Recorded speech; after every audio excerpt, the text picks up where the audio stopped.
રાજકોટ જિલ્લાના જેતપુર શહેરના નકલંગ આશ્રમ રોડ પર આવેલ એક રહેણાંક મકાનમાં અજાણ્યા તસ્કરો બંધ ઘરમાંથી સોના ચાંદીના દાગીનાની ચોરી કરી ગયાની નોંધાયેલી ફરિયાદમાં પુત્રીએ જ પરિણીત પ્રેમીને પૈસાની જરૂર હોવાથી ફરિયાદીને પુત્રીની અન્ય જગ્યાએ કરેલ સગાઈ તોડવા માટે પોતાના જ ઘરમાં ચોરી કરી દાગીના પ્રેમીને આપ્યાનું ખુલતા પોલીસે ચોરાયેલ તમામ મુદ્દામાલ કબજે કર્યો હતો। ત્યારે ચોરીનો આખો બનાવ જોઈએ આ રિપોર્ટમાં।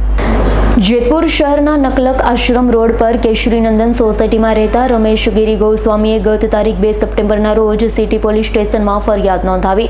તેઓ જૂનાગઢ એક પ્રસંગે ગયા હતા ત્યારે ઘરે તેની પુત્રી પૂનમ એકલી હતી। તેની ઘરમાં તાળું મારી ચાવી ઘર બહાર બૂટ ચપ્પલના સ્ટેન્ડ પાસે રાખી કામ પર ચાલી ગઈ હતી। રમેશ ગિરી પુત્ર અને પત્ની સાથે ઘરે પરત આવતા ઘરનો તમામ સામાન વેરવિખેર હતા।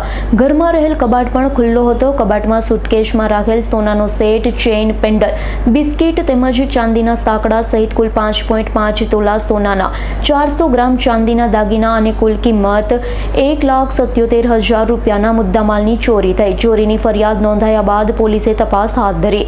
રૂમમાં રહેલ સુટકેસમાંથી દાગીના ચોરાયા હતા। સુટકેસના ચેઇન હૂક સાથે કોઈ બળ પ્રયોગના નિશાન ન હોવાનો FSL રિપોર્ટમાં ખુલતા સુટકેસના હૂકમાં મારેલું તાળું મળતું ન હોવાથી પોલીસે ઘર પાસે ઝીણવટભરી તપાસ કરતા તાળું મળી આવ્યું। તાળા પર પણ કોઈ બળ પ્રયોગના નિશાન ન દેખાયા। તાળાની ચાવી પૂનમ પાસે હોય તે ચાવીથી તાળું ચેક કરતા સંપૂર્ણપણે ચાલુ બંધ થતું હતું। પોલીસે પૂનમ પર શંકા જતા તેણીની યુક્તિ પ્રયુક્તિથી પૂછપરછ કરતા તેને ચોરી કબૂલી। ફરિયાદીની પુત્રીએ જ પોતાના ઘરમાં શા માટે કરી ચોરી અને કોના માટે ચોરી કરી? ફરિયાદીની દીકરી પૂનમે જૂનાગઢ રહેતા તેના પરિણીત પ્રેમી હિમાલય ઉર્ફે મલય ગોસ્વામીને પૈસાની જરૂરિયાત સાથે પૂનમે ચોરી એટલા માટે કરી કે તેની અન્ય જગ્યાએ સગાઈ થઈ હોવાથી ત્યાં તેને પસંદ ન હોવાથી ત્યાં તેને છૂટું થઈ જાય અને પ્રેમ સંબંધ ટકી રહે। ચોરીમાં તેનું નામ આવે તો સગાઈ તૂટી જાય। સાથે જ દાગીના ચોરી પ્રેમીને આપી દીધા। પોલીસે પ્રેમી હિમાલયની અટકાયત કરી પૂછપરછ કરતા 30 તોલા દાગીના જૂનાગઢમાં સોનીની દુકાન ધરાવતા જિગ્નેશ પાલને વેચી દીધા। પોલીસે પૂનમ, હિમાલય અને સોની જિગ્નેશ પાલની ધરપકડ કરી ચોરાયેલા તમામ મુદ્દામાલ જેમાં ઓગાળી નાખેલા સોનાનો ઢાળિયો સહિત કુલ 2.57 લાખનો મુદ્દામાલ કબજે કર્યો। હાલ તો ઝડપાયેલા આરોપીઓને કોઈ ગુનાહિત ઇતિહાસ મળતો નથી, પરંતુ પ્રેમિકાના પ્રેમીને પૈસાની જરૂરિયાત તો ન પૂરી થઈ પરંતુ જેલ જરૂરથી મળી છે। જેતપુર શહેરના નકલંગ રોડ ઉપર એક ઘરફોડ ચોરી થઈ હતી। આ ચોરીમાં શું વસ્તુ ચોરાણી હતી અને તેમાં આરોપી કોણ નીકળ્યા અને શું વસ્તુ ચોરાણી? જેતપુર શહેરમાં થોડા દિવસો પહેલા એક ઘરફોડ ચોરીનો બનાવ બનેલો હતો, જેમાં એક જે ફરિયાદી છે એમના ઘરમાંથી સોના ચાંદીના દાગીના ગયેલા હતા અને થોડી ઘણી રોકડ હતી। એમ કરીને 1,77,000 જેવો મુદ્દામાલ ચોરીમાં ગયેલો હતો। એમાં પોલીસે ઇન્વેસ્ટિગેશન કરી CCTV ને બધું ચેક કરતા એમાં એમના ઘરની એક છોકરી જ આરોપી તરીકે સંડોવાયેલી નીકળેલ હતી। આરોપી તરીકે જે છોકરી છે એનું નામ પૂનમ ઉર્ફે પુનડી એવું કરીને બોલાવે છે અને બાકીના એક એના કહેવાતા મિત્ર હિમાલય અને એક જે સોનીએ જેને એમના દાગીના લઈ અને બિલ વગરના દાગીના લઈ અને એનો ઢાળિયો બનાવી આપ્યો, જિગ્નેશભાઈ પાલા કરીને જૂનાગઢના, એમને એરેસ્ટ કરવામાં આવે છે।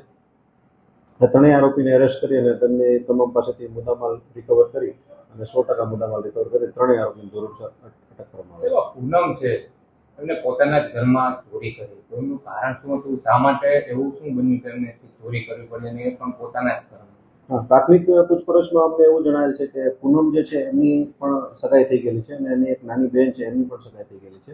એટલે એમને જે ચડાવવામાં આવેલા હતા દાગીના અને પૂનમને જે છે એમને પોતાને જે સગાઈ નક્કી થઈ છે ત્યાં એમને પસંદ ન હતું અને એમના એક મિત્ર છે એમની સાથે એમને પ્રેમ સંબંધ હોય એવું ફલિત થતાં એમણે આ ચોરીને અંજામ આપેલ છે અને એમની જે કબૂલાત છે એના આધારે એમનું કહેવાનું એમ છે કે જો ચોરીમાં મારું નામ આવે તો મારું છૂટું થઈ જાય, તો મારે પણ એ જ જોઈએ છે કે મારું આ જે સગાઈ છે છૂટું થઈ જાય અને મારો જે પ્રેમ સંબંધ છે એ ટકી રહે। આરોપી જે છે પૂનમ, એમને કેટલા સમય ત્યાં પ્રેમ સંબંધ હતો?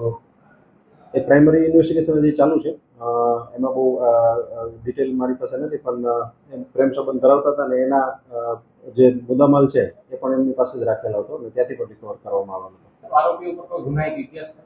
ગુનાહિત ઇતિહાસ જણાયેલ નથી, પણ હજી પોલીસ વેરીફાઈ કરી રહી છે। સુરેશ ભાલિયાનો રિપોર્ટ, S9 ન્યૂઝ, જેતપુર।